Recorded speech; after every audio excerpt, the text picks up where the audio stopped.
Hello guys, कैसे हैं आप लोग। उम्मीद करता हूँ आप लोग अच्छे होंगे। माई सेल्फ विनय कुमार विन and welcome to my channel chem tube by Vinay sir. तो डियर स्टूडेंट, आज हम लोग पढ़ने वाले हैं पी ब्लॉक एलिमेंट का लेक्चर नंबर 5। तो हम लोग आज यहाँ पे पढ़ने वाले हैं सिंपल ऑक्साइड से स्टार्ट करेंगे। तो इससे पहले हम लोग ने 4 लेक्चर में कवर कर लिए हैं, तो आप अपना 5th लेक्चर है, उसमें हम लोग सिंपल ऑक्साइड के बारे में पढ़ने वाले हैं। तो चलिए देखते हैं। तो सिंपल ऑक्साइड में क्या लिखा है कि बाइंड्री और compound of oxygen with another element called oxide. ठीक है, बाइंड्री का मतलब होता है 2। तो किसी भी एलिमेंट का ऑक्सीजन के साथ जो कंपाउंड बनाते हैं उसको हम बोलते हैं oxide.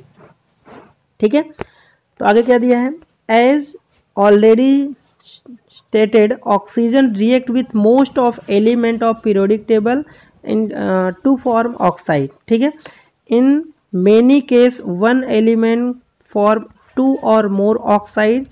The oxide are widely in vary nature and property। तो ये प्रॉपर्टी के अकॉर्डिंग चेंज होते रहते हैं, नेचर एंड प्रॉपर्टी पे डिपेंड करता है इन ऑक्साइड का। ठीक है, तो चलिए बात करते हैं यहाँ पर। Oxide can form simple oxide. Simple oxide means MgO, alumina, magnesium oxide, इन सब का। और मिक्स्ड ऑक्साइड, मिक्स्ड ऑक्साइड का मतलब 2 ऑक्साइड का मिक्सचर। जैसे अगर हम बात करें PB3O4 की, ठीक है, PB3O4 का, तो ये मिक्स ऑक्साइड है। इसमें देखो PbO भी है और यहाँ से क्या है PB, ठीक है, PB2O3 भी है। तो ये देखिए मिक्स्ड ऑक्साइड है। तो इसमें लीड का जो ऑक्सीडेशन स्टेट है +2 है और इसमें जो ऑक्सीडेशन स्टेट है कितना है +3 है। तो ये एक मिक्स्ड ऑक्साइड है। सिमिलरली बात की जाए अगर हम इसके, तो इसमें भी 2 ऑक्साइड का मिक्सचर आ रहा है, एक FeO फेरस ऑक्साइड और दूसरा है फेरिक ऑक्साइड, इनका मिक्सचर है, तो इसको बोलते हैं मिक्स्ड ऑक्साइड। ठीक है, और इसमें क्या थे, सिंपल ऑक्साइड थे। आगे हम बात करते हैं, simple oxide can be classify on the basis of their acidic, basic और एम्फोटेरिक कैरेक्टर। तो ये बहुत ही ज़्यादा इंपॉर्टेंट है, कई बार नीट एंड जेईई में और बोर्ड के एग्जाम में पूछे हुए हैं मैचिंग वाले कि इनमें से कौन सा एसिडिक है कौन सा बेसिक है। तो ये बहुत इंपॉर्टेंट टॉपिक होने वाला है आपके एग्जाम के पॉइंट ऑफ व्यू से। तो देखिए, an oxide that combine with water to give an acid in term of acidic oxide. तो देखिए नॉन मेटल के ऑक्साइड एसिडिक नेचर होते हैं। ये जितने भी ऑक्साइड दिए यहाँ पर ये सब के सब क्या होते हैं, एसिडिक ऑक्साइड होते हैं। ठीक है, और इन ऑक्साइड को अगर वाटर के साथ रिएक्शन कराओ तो ये एसिड का फॉर्मेशन करते हैं। ठीक है, तो कौन कौन से ऑक्साइड है, देखिए SO2 है, Cl2O7 है, CO2 है एंड N2O5 है। जरा इनका ऑक्सीडेशन स्टेट भी चेक कर लेते हैं। तो इसमें सल्फर का ऑक्सीडेशन स्टेट क्या आएगा, +4 आएगा। इसमें अगर हम बात करें क्लोरीन का जो ऑक्सीडेशन स्टेट है +7 आएगा। इसमें हम बात करें तो कार्बन का +4 आएगा। इसमें अगर बात करें तो इसमें +5 आएगा। तो ये इन ऑक्साइड में एलिमेंट का ऑक्सीडेशन स्टेट हुआ। ठीक है, फॉर एग्जांपल जैसे SO2 combine with water to give sulphuric acid. ठीक है, तो देखिए यहाँ पर अगर हम SO2 को कराएंगे तो यहाँ से सल्फ्यूरिक नहीं, सल्फ्यूरस एसिड SO2 + H2O क्या दिया, H2SO3 दिया। और यहीं पर अगर SO3 + H2O होता तो यहाँ से आपको किंग ऑफ एसिड मिलता है। किंग ऑफ एसिड किसको बोलते हैं, सल्फ्यूरिक एसिड को। ओके, चलिए आगे बढ़ते हैं।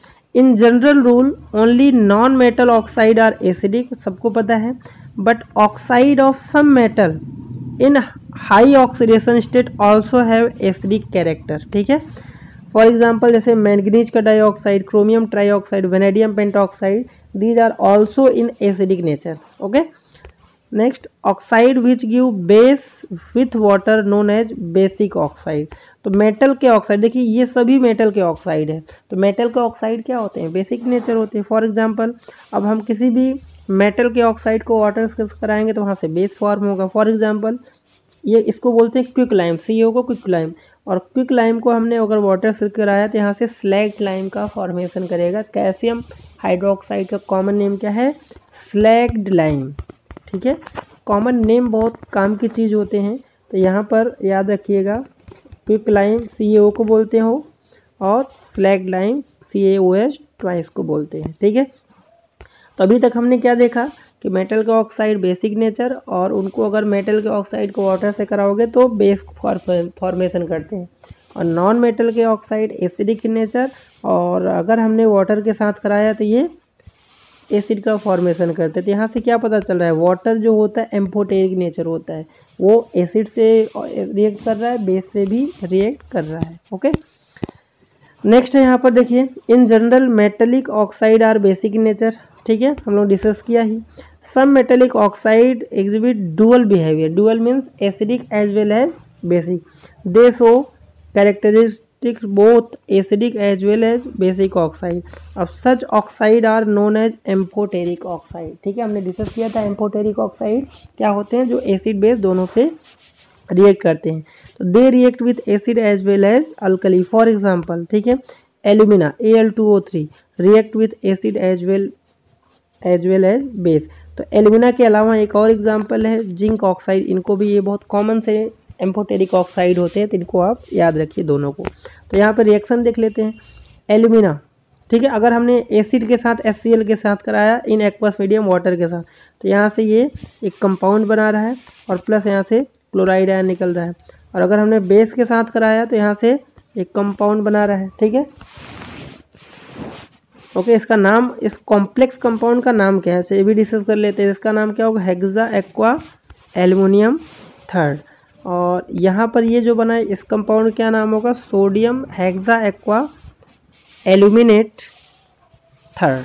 ओके, तो कोऑर्डिनेशन कंपाउंड पढ़ा होगा, तो ये जो मैंने आपको नाम बोला वो आसानी से कर लोगे। And these some oxide which are neither acidic nor basic, such oxide are called neutral oxide. तो न्यूट्रल ऑक्साइड में देखिए यही एग्जाम्पल आपको मिलेंगे, तो ये बस 3 एग्जाम्पल आप याद रखिए, कार्बन मोनोऑक्साइड, नाइट्रिक ऑक्साइड और nitrogen monoxide, and third one is nitrous oxide या डाई नाइट्रोजन ऑक्साइड बोल सकते हो। ओके, तो ये बहुत इम्पॉर्टेंट है। देखिए एसिडिक एंड बेसिक ऑक्साइड तो सबको पता है, मेन आपको याद क्या रखना है, एम्फोटेरिक ऑक्साइड के एग्जाम्पल, और उसमें आप एटलीस्ट ये दोनों याद करिए, एल्यूमिना और इसके साथ जिंक ऑक्साइड। और न्यूट्रल ऑक्साइड को भी आप याद रखिए, न्यूट्रल ऑक्साइड में कौन कौन है, N2O nitrous oxide, carbon monoxide and NO। बस इन दोनों को याद रखिए, बाकी एसिडिक एंड बेसिक तो जनरली पता ही होता है बच्चों को। ओके, नेक्स्ट जो कंपाउंड अपना है ओजोन। ठीक है, तो हमने ऑक्साइड पढ़ा, नेक्स्ट है यहाँ पर ओजोन। ये सिंपल ऑक्साइड के बारे में ही हम लोग पढ़े ओजोन। तो ओजोन हमें क्या करता है, अल्ट्रावायलेट रेज से प्रोटेक्ट करता है, इसलिए इसके बारे में जानना बहुत ज़रूरी है। तो ozone is a allotropic form of oxygen. सबसे पहले ओजोन क्या होता है, O3 फार्मूला होता है, और ये ऑक्सीजन का एक एलोट्रोपिक फॉर्म होता है।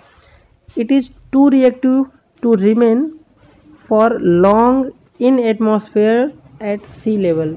ठीक है, एट हाइट ऑफ 20 किलोमीटर। तो ये अर्थ सरफेस से लगभग 20 किलोमीटर में ये लेयर आपको मिलेगा। It is form from atmospheric oxygen in presence of sunlight. ठीक है, कैसे बनता है, एटमॉस्फेरिक ऑक्सीजन प्लस सनलाइट से यहाँ से ओजोन फॉर्मेशन होता है। This ozone layer protect earth surface from excessive concentration of ultraviolet radiation. तो सोच लीजिए, इमेजिन कर लीजिए, अगर ओजोन लेयर नहीं होता तो इस अर्थ पे कोई भी चीज़ यहाँ पर जिंदा नहीं रहते। ठीक है, सर्वाइव नहीं कर पाते। ठीक है, बहुत सारे डिजीज हो जाते। अब यहाँ पर ओजोन का प्रिपरेशन देख लेते हैं। तो ओजोन का प्रिपरेशन यहाँ पर क्या दिख रहा है, when slow dry stream of oxygen is pass through the silent electrical discharge conversion oxygen to ozone. ठीक है, तो क्या है यहाँ पर देखिए, इंस्ट्रूमेंट का जो नाम है साइलेंट इलेक्ट्रिकल डिस्चार्ज, जो क्या करता है, ऑक्सीजन को ओजोन में कन्वर्ट करता है 10%, and the product is known as ozonised oxygen. Okay, तो देखिए यहाँ पर रिएक्शन दिया है, O2 को ओजोन में कन्वर्ट करना है, तो वो साइलेंट इलेक्ट्रिकल डिस्चार्ज होता है। और ये एक एंडोथर्मिक रिएक्शन, क्योंकि डेल्टा H की value plus 142 kilo joule per mole given है। ओके, नेक्स्ट दिया है, since the formation of ozone from oxygen is endothermic process, it is nearly to use silent electrical discharge in it preparation to prevent decomposition. ठीक है, if the concentration of ozone greater than 10% are required, a battery of ozonizer can be used. And pure ozone boiling point कितना 101.1 kelvin can be condense in vessel surrounded by liquid oxygen. ठीक है, तो ये कुछ preparation के regarding कुछ point हो गए किस इंस्ट्रूमेंट में हम इसको प्रिपेयर करते हैं। नेक्स्ट यहाँ पर देखिए प्रॉपर्टी देखिए, pure ozone is pale blue gas. Pale मतलब लाइट ब्लू गैस होता है, डार्क ब्लू लिक्विड होता है। गैस में कैसा होगा, लाइट ब्लू होगा, और लिक्विड स्टेट में कैसा होगा, डार्क होगा, एंड वायलेट ब्लैक होगा सॉलिड। देखिए तीनों physical state solid, liquid and gas में कलर का जो आपको दिख रहा है वो डिफरेंट दिख रहा है। तो लाइट ब्लू कलर गैस में, डार्क ब्लू लिक्विड में, एंड वायलेट ब्लैक क्या होगा, सॉलिड फेज में। ये इंपॉर्टेंट है एमसीक्यू के लिए। आगे, ozone has characteristic smell and smell concentration is harmless, and however if its concentration rise about 10 part per million मतलब 100 ppm, ठीक है, अगर इससे ज़्यादा हो गया, ठीक है, तो breathing become uncomfortable resulting in headache and nausea. ठीक है, अगर इससे ज़्यादा हुआ तो प्रॉब्लम हो सकती है, सर दर्द होगा, नोजिया होगा।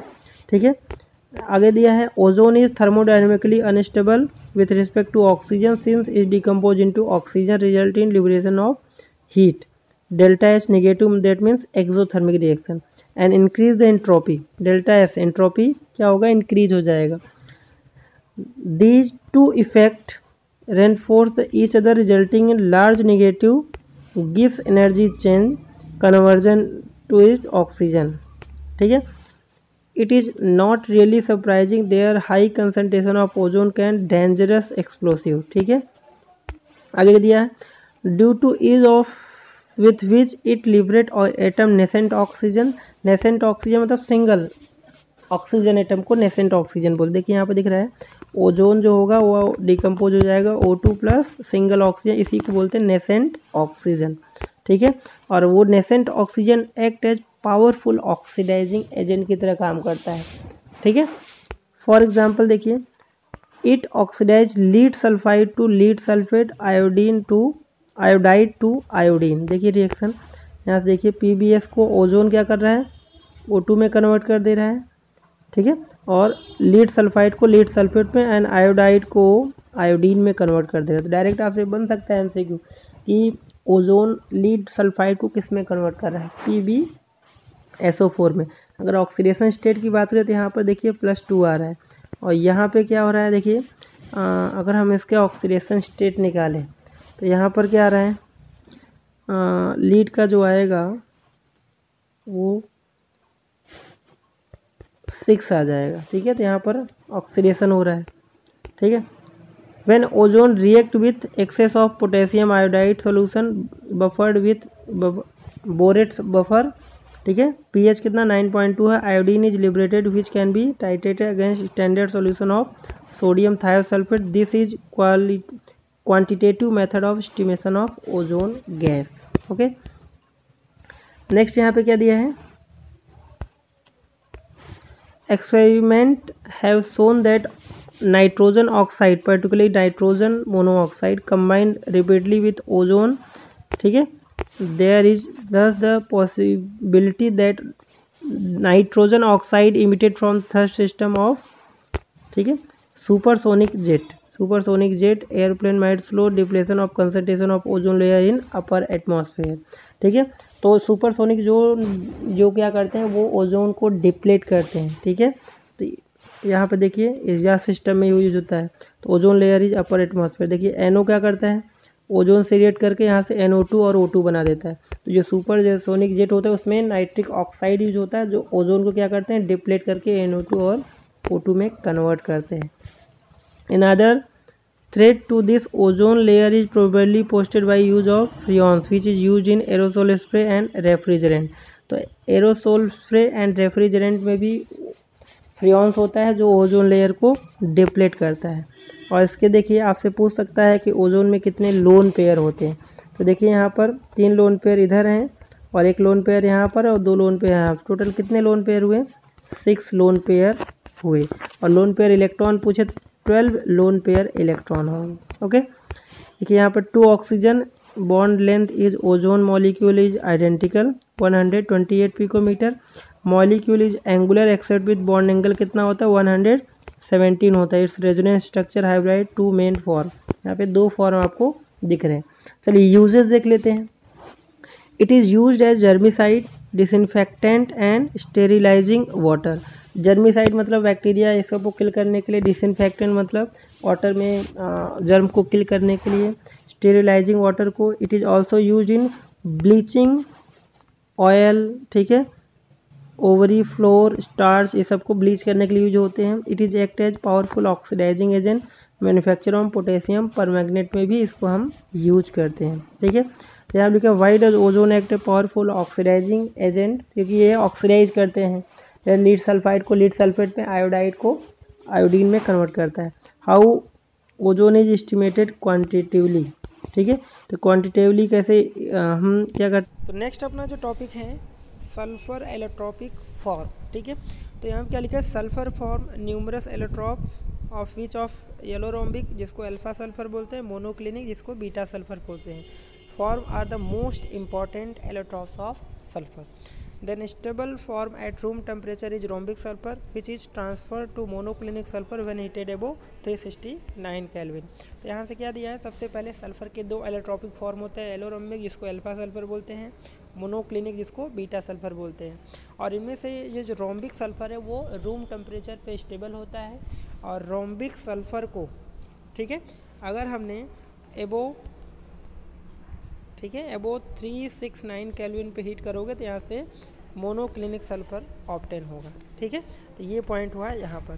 तो यहाँ पर दोनों को 1 बाय 1 डिस्क्राइब किया। सबसे पहले बात किया है रोम्बिक सल्फर का जिसको अल्फा सल्फर बोलते हैं। तो देखिए क्या पॉइंट दिए हैं यहाँ पर, this allotrope are yellow in colour, melting point 385.8 kelvin, specific gravity दिया है 2.06। रोम्बिक सल्फर, ठीक है, आगे क्या दिया है, rhombic sulphur crystal are form on evaporating the solution of roll sulphur in CH2, ठीक है। आगे it is insoluble in water but soluble in some extent in benzene, alcohol, ether and readily soluble in CH2। तो यहाँ पर point बोला है कि इसका कौन सा कलर होता है, क्रिस्टल क्या होता है, स्पेसिफिक ग्रेविटी क्या होता है और कैसे फॉर्म होता है, ये इंपॉर्टेंट है। Rhombic sulphur crystal evaporate on solution of roll sulphur in CH2। और वाटर में इनसोल्यूबल होता है but soluble in some organic solvent like benzene, ether and alcohol, and आसानी से ये डिजॉल्व हो जाता है CH2 में, ठीक है। तो ये तो हो गई रोम्बिक सल्फर के बारे में। नेक्स्ट यहाँ पर हम देखते हैं मोनोक्लिनिक सल्फर बीटा सल्फर के बारे में। तो देखिए क्या दिया है, it's melting point 393 kelvin, specific gravity 1.98, it's soluble in CH2। तो रोम्बिक एंड मोनोक्लिनिक दोनों सल्फर CH2 में डिजॉल्व हो रहे हैं। This form sulphur in prepared by melting rhombic sulphur in a dish and cooling till crust is form, ठीक है। तो आपको कैसे करना है, इसको रोम्बिक सल्फर को हीट करो और देन उसको कूलिंग करना है टिल क्रस्ट इज फॉर्म, ठीक है। आगे क्या दिया है, 2 hole are made in crust and remaining liquid poured out, on removing the crust colourless needle shape crystal beta sulphur are form. तो आपसे ये पूछ सकता है कि ये बीटा जो सल्फर होता है इसका कैसा शेप होता है, तो नीडल शेप इसका स्ट्रक्चर होता है। It is stable above 369 kelvin and transform to alpha sulphur below it. तो देखिए बीटा सल्फर जो होता है एबो टेम्परेचर पे, मतलब एबो 369 केल्विन पे, एंड बिलो इस टेम्परेचर पे अल्फा सल्फर में कन्वर्ट हो जाता है, okay. Conversion of alpha sulphur is stable below 369 kelvin and transfer into beta sulphur एबो दिस एट 369, ठीक है, बोथ फॉर्म आर स्टेबल। तो 369 केल्विन पे बोथ रोम्बिक एंड मोनोक्लिनिक दोनों ही सल्फर क्या होते हैं, स्टेबल होते हैं। तो ऐसा टेम्परेचर आपसे पूछा जा सकता है कि रोम्बिक एंड मोनोक्लिनिक किस टेम्परेचर पे स्टेबल होते हैं, 369 केल्विन, ओके। आगे कह दिया this temperature is called transition temperature. That means transition temperature अगर आपसे पूछे तो आप क्या बोलोगे, temperature at which both allotrope of sulphur stable, ठीक है। तो आपका आंसर हो जाएगा यहाँ पर 369 केल्विन। चलिए आगे बढ़ते हैं। Both rhombic and monoclinic sulphur have S8 molecule, तो दोनों का एटॉमिसिटी कितना होता है, 8 होता है। S8 के फॉर्म में यहाँ पर ये एग्जिस्ट करते हैं, ठीक है। These S8 molecule are packed to different crystal structure S8 ring in both form, ठीक है, pucker and crown shape. Molecular direction as given below. यहाँ पे देखिए इसका स्ट्रक्चर दिया हुआ है दोनों का, ठीक है। यहाँ पर देखिए इसको बोलते हैं क्राउन शेप, कैसा क्राउन शेप स्ट्रक्चर, इसको बोलते हैं चेयर फॉर्म स्ट्रक्चर, ठीक है। तो यहाँ पर देखिए टोटल 8 सल्फर हैं। एस के बीच एंगल कितना है क्राउन शेप में 107 डिग्री एंड बॉन्ड लेंथ कितना है 204।